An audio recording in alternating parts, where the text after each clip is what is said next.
بونسوار. اليوم عنا فيديو جديد، فيديو كتير حلو لازم تتابعوه من أوله لآخره. بهم كل سيدة وفتاة بتعاني من الشعر الزايد وحابة تتخلص منه بطريقة آمنة وسهلة وبسيطة.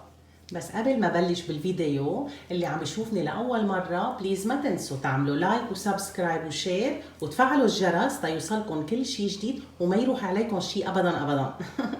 وهلا خلينا نبلش.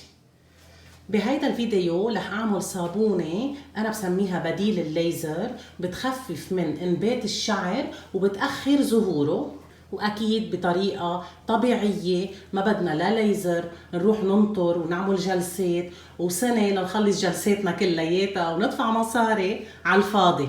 فخلينا نعمل صابونة طبيعية بالبيت، وفينا نسوقها. اذا انتم عم تعملوا مشاريع من البيت فيكم تسوقوها وتستفيدوا اكيد. وتنعمل صابون تخفيف انبات الشعر، نحن بحاجه ل صابون جليسيرين او صابون التذويب والسكب، بينباع بالكيلو، بيجي هيك. بتلاقوه عند محلات بتبيع مستلزمات صناعه الصابون، وبتلاقوه بكثره اونلاين، يعني على اتسي، بالاي باي، بالامازون، كتير موجود ومتوفر وسعره ما كتير غالي، يعني انه مقبول، منه رخيص ومنه غالي. لكن بحاجه لصابون الجليسيرين او الميلت اند بور اللي هو التذويب والسكب. بدي احط لهم قرنفل كمان، زيت القرنفل كمان بدي حافظه، بس هو ما بحاجه، بس انه عم نحط يعني وبيعطي ترطيب. هلا المكونين الرئيسيين من الزيوت اللي هن: اول مكون اسمه زيت النمل، مثل ما شايفين انت اويل، زيت النمل. اوكي، بيجي هيك.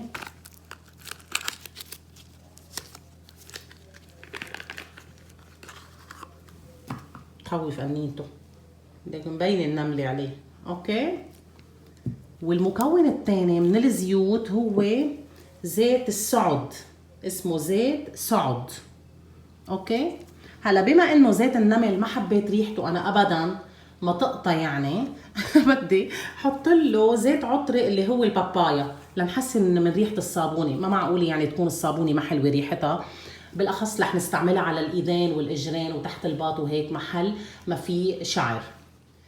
هلا انا رح لكم اول شيء بالاكواب قد ايه بنعوز، رح لكم بالاكواب ورح لكم بالجرامات، لانه في متابعات لإلي ما عم بيحبوا انه يعني ما عم يعرفوا كيف يستعملوا الكوب او هيك، عم بيقولوا لي بليز جينان حطي لنا المقادير بالجرام. اوكي، رح لكم هلا بالاكواب. نحن بحاجه لكوب صابون، اوكي، كوب صابون، وبدي كمان نص ملعقه صغيره من زيت النمل، ونص ملعقة صغيرة من زيت السعد، و5 قطرات من زيت القرنفل.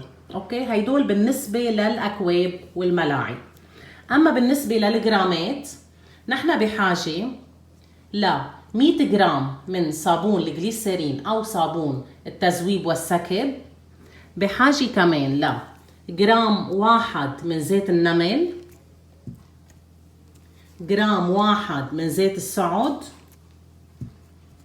و5 نقط من زيت القرنفل.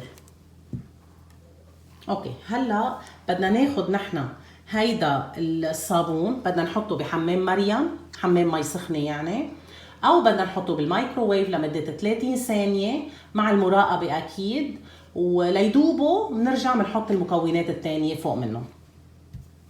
هلا من بعد ما داب عندي الصابون، بدنا نحط له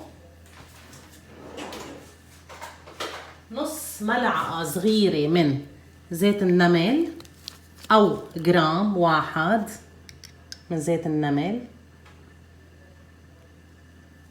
نص ملعقة صغيرة.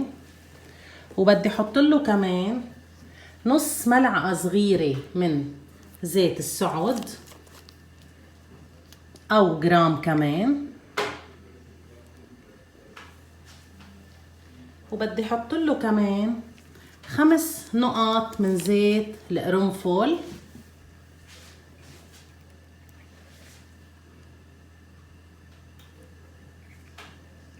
واخر شي ليعطيني ريحة حلوة بدنا نخلطهم اول شيء اكيد كتير منيح، ولا يعطينا ريحه حلوه، لانه مثل ما قلت لكم انه زيت النمل ما حلوه ريحته. اوكي، ححط لهم 5 قطرات من زيت البابايا. فيكم انتم تحطوا زيوت عطريه تانية.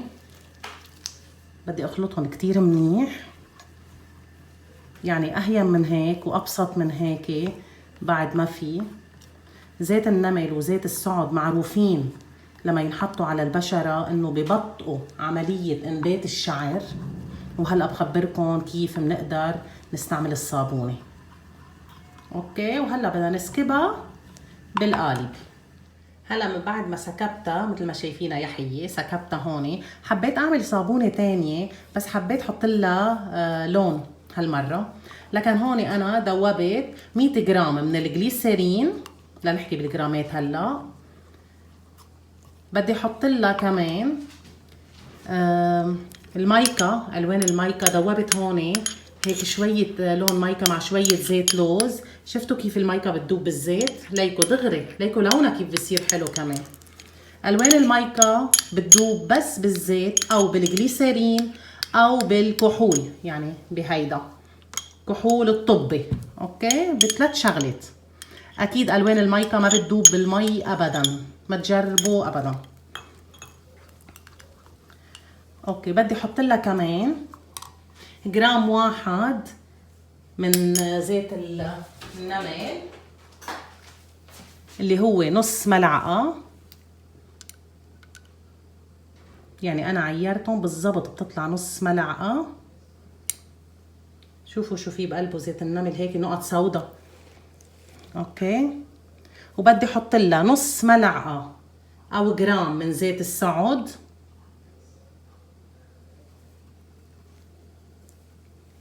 وبدي احط اكيد 5 قطرات من زيت القرنفل.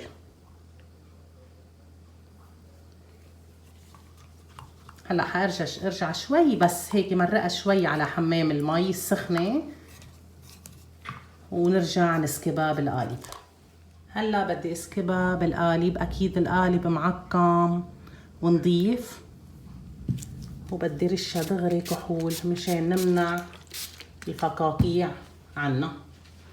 هلا بالنسبة للصابون، الصابونة بتعرفوا انتو لكل صابونة وحدة بدكم 100 جرام. اوكي، اذا بدكم تعملوا 5 صابونات يعني بدكم 500 جرام.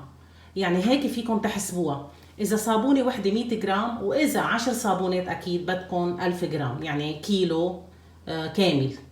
هيك بنحسبها نحن. وهلا بدنا ننطر الصابونات ليبردوا على الاخير، وبرجع فرجيكم اياهم بالشكل النهائي، وبنقول لكم اكيد طريقه الاستعمال والفوائد تبعولهم. وهلا من بعد ما بردوا الصابونات صار وقت نشيلهم من القالب ونشوف كيف طلعوا.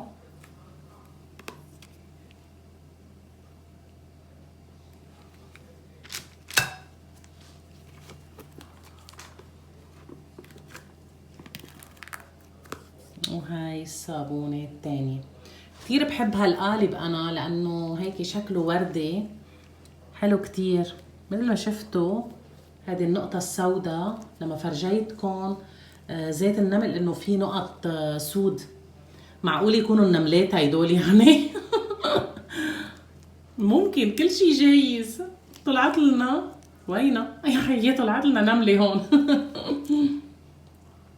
هلا بنقلكم عن فوايده، بصوركم اياهم بالشكل النهائي.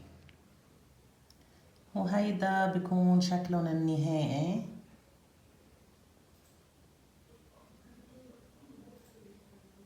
لصابون تخفيف انبات الشعر. هلا طريقة الاستخدام: عند ازالة الشعر بالسكر او بالشمع بدكم تبلشوا تستخدموا الصابونة مباشرة كل يوم. اكيد كل يوم بينعمل شاور، تستخدموها على الاماكن اللي زلتوا فيها، اللي صار فيها ازالة الشعر يوميا. وبتصيروا بتلاحظوا انه الشعر طول تيطول، مش مثل الاول يعني صار يطول بسرعة. وخف نموه، يعني ضعفت البصلة تبعية الشعر وصار يخف النمو تبعه مع الاستعمال المتكرر أكيد. صابونة كتير مهمة لكل سيدة ولكل بنت بتعاني من الشعر الزايد. لازم تجربوها وتستعملوها، تستعملوها بانتظام أكيد، وإن شاء الله بتلاقوا الفرق. لهون بكون خلص الفيديو. بليز ما تنسوا تعملوا سبسكرايب ولايك وتفعلوا الجرس ليوصلكم كل شي جديد. ميرسي.